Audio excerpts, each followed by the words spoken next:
ঝড়ের মাস বৈশাখ। ঋতুচক্রের গতানুগতিক জীবনযাত্রার ঘুম ভাঙিয়ে ধুলোর ধ্বজা উড়িয়ে ছুটে আসে সে। আগে আগে তাকে পথ দেখিয়ে নিয়ে চলে বিদ্যুৎ, তীব্রতার হাসির ছটা। পিছনে পিছনে হাঁটে বজ্র, পিঠে তার দারুণ দুন্দুভি। দেখি আকাশে চলে আগুন, রোদের চাপাকলিতে লাগে রক্তজবার রং। হাওয়ায় নড়ে চড়ে ওঠে ঘূর্ণি, মজা নদীর মজ্জায় পাকিয়ে ওঠে সিঁদুরের ঢেউ। শিউরে ওঠে বোম, সারা ভুবন জুড়ে লাগে চঞ্চলতা। এই বৈশাখের মতোই রবি ঠাকুরের জন্ম। সোনার আশ্বিনে নয়, হিমের রাতের অঘ্রাণে নয়, ফুল রাঙানো ফাগুনে নয়, এই খড় ক্ষিপ্র বৈশাখেই তার জন্ম। এই খ্যাপা বৈশাখের গৈরিক তিলক দিয়ে সাজানো তার জন্মদিনের ললাট। বৈশাখে প্রকৃতির নতুন জন্ম, আমাদেরও নতুন জন্ম এই বৈশাখে, 25শে বৈশাখে, রবি ঠাকুরের জন্মদিনে। দেখতে হয় না ক্যালেন্ডার, জিজ্ঞাসা করতে হয় না তারিখটা কবে। আগে থাকতেই বুকের মধ্যে সারা ওঠে 25শে বৈশাখ আসছে, রবি ঠাকুরের জন্মদিন। আমাদের পুজোর দিনগুলো বৈদ্যুতিক আলোয় অন্ধ, মায়ের যন্ত্রের চিৎকারের যন্ত্রণা কাতর, চাঁদা আদায় ধাঁধায় বিপর্যস্ত।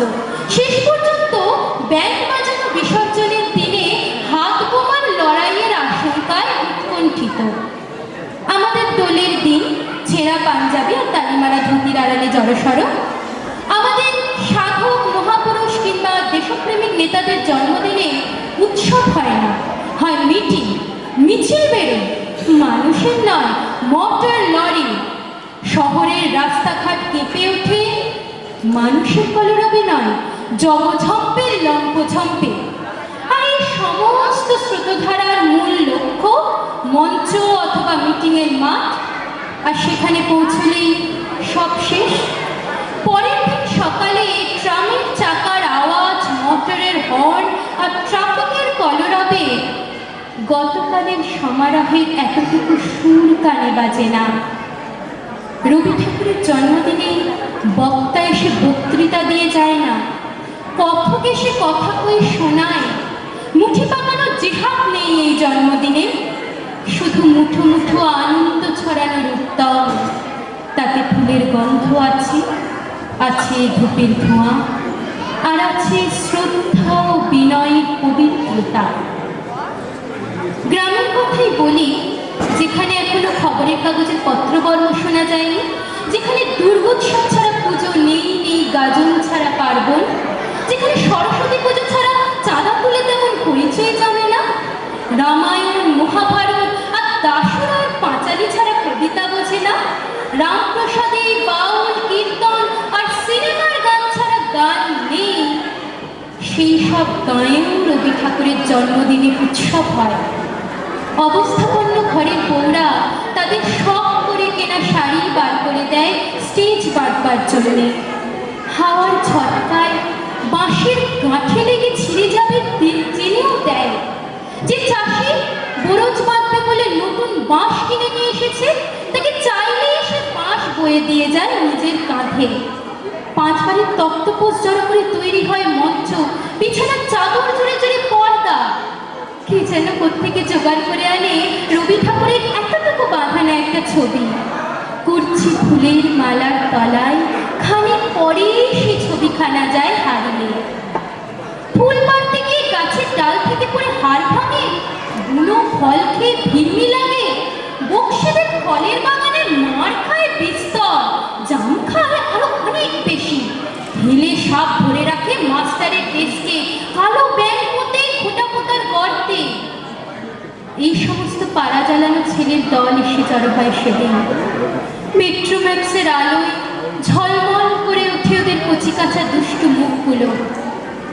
বছরের একটা দিনের জন্য ওরা যেন নতুন হয়ে যায়। কেউ বুকে হাত পেতে বীর পুরুষ, কেউ বা মাকে লুকিয়ে চাপার ডালে ফুটে ওঠা শিশু ফোলানা, কেউ বা সোনার তরীর যাত্রী।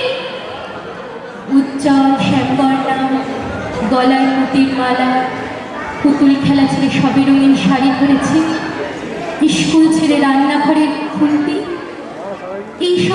ঘর পোষা নির্জীব মেয়েরাও ওই একটা দিনের জন্য বাল্মীকির হঠাৎ গাওয়া নতুন ছন্দের মতো সবাইকে অবাক করে দিয়ে পড়ে শোনায় নির্ঝরের স্বপ্নভঙ্গ। রাজার দুলাল বাড়ির সম্মুখপথ দিয়ে চলে যাওয়ার যন্ত্রণায় কারো কারো কণ্ঠস্বর কেঁপে ওঠে গাছের পাতার মতো শিরশির। বাড়ির বৌঝিদের কাছ থেকে বায়না আসে তাদের সেলাইয়ের কাপড়ে রবি ঠাকুরের কবিতা লিখে দিতে হবে। কি লিখব, কোন কবিতার কি লাইন?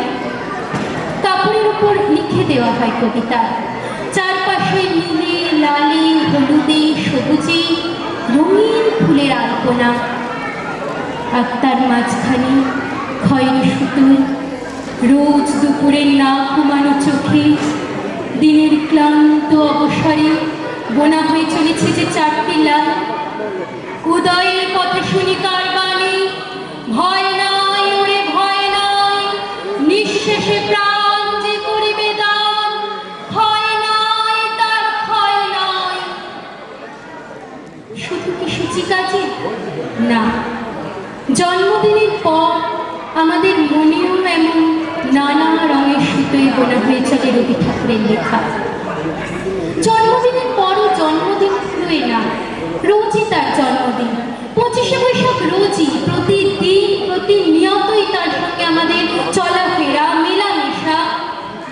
আমাদের হাতের লেখা রবি ঠাকুরের, কথা বলার ভাষা রবি ঠাকুরের, আমাদের প্রেমের চিঠিতে রবি ঠাকুর, পরীক্ষার খাতায় রবি ঠাকুর, আমাদের গভীর আনন্দ বা গোপন ব্যথার গান রবি ঠাকুরের, স্বদেশকে চোখে দৃষ্টি করে রাখার জাতীয়তাবাদ রবি ঠাকুরের, বিদেশকে চোখের সামনে দৃষ্টান্ত করে রাখার আন্তর্জাতিকতা রবি ঠাকুরের, আমাদের সংস্কৃতিকে মাটির কাছাকাছি এগিয়ে নিয়ে যাওয়ার সংকল্পে রবি ঠাকুর, আমাদের সভ্যতাকে দানবের হাত থেকে ছিনিয়ে নেওয়ার সংগ্রামে রবি ঠাকুর। আকাশে মাটিতে মনে এত যে বৃষ্টি পড়ে তার ছন্দ রবি ঠাকুরের, এত যে ফুল ফোটে তার গন্ধ রবি ঠাকুরের। তাই প্রতিদিনই তার জন্ম, কোনো দিন তার মৃত্যু নেই। কালের কালা পাহাড় এসে কোনো দিন যদি ভারতবর্ষ থেকে সমস্ত ঠাকুরের পুজোর প্রদীপ নিভিয়ে দিয়ে যায়, তবু একটি ঠাকুরের বেদি চিরকাল থাকবে মাটির সঙ্গে গাঁথা। কোন ঠাকুর? রবি ঠাকুর। রবি ঠাকুর। নমস্কার।